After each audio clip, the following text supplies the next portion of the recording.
Assalomu alaykum, hammaga yaxshimisizlar? Alakaziya menga Marokko nomi odi bilan kelgan. Ko'rinishi boshqacha kelgan. Keyin menda o'sgan vaqtda rasmini tashlab qo'yaman. Umuman boshqacha barg chiqardi. Seri ustunda seri rangli barg chiqargan. Uy sharoitidagi barglari. Menga kelganda parnikda shunday yashil bo'lib kelgan. Buni internetda izlasam Pink Princess Pink Dragon Rozoviy Drakon odi bilan chiqdi. Barg ko'rinishlari ham xuddi Rozoviy Drakonniki teng. Solashtirib ko'rsam ikkisidan o'xshaydi ekan. Hozir o'ta beozor, tez o'sadi, ko'p uhud talab etmaydi, lekin ozuqani jon deb yaxshi ko'radi. Har 2 haftada bir marta yarim dozada ozuqa beraman.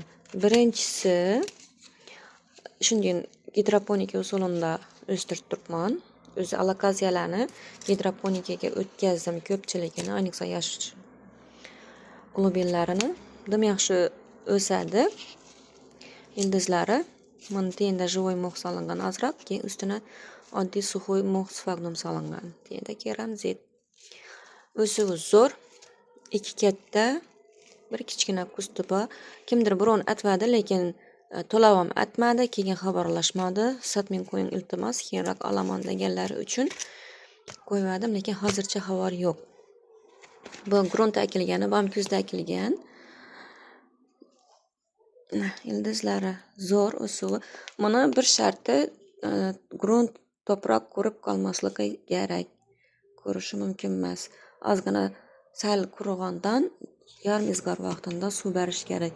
Spreyni jon deb yaxshi ko'radi. Yuvin tursangizlar jon dedi. Bargini orqa oldini yuvib turish o'l uchun ham, o'zingiz uchun ham o'ta foydali. Busi 2 kustli bor.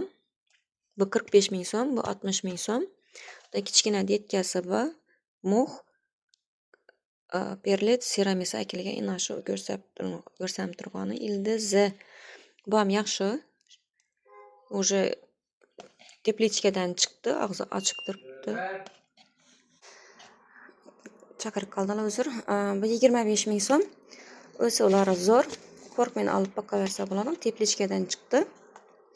Bola o'zi teplichkadan tez xona nasini haroratini moslashib ketadi. Faqat sharti quyoshga qo'yish mumkin emas.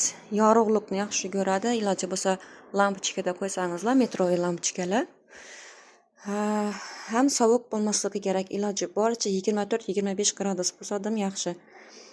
Agar 18-17 gradusga tushib qoladigan bo'lsa, suvni namlikni o'ta kam berish kerak.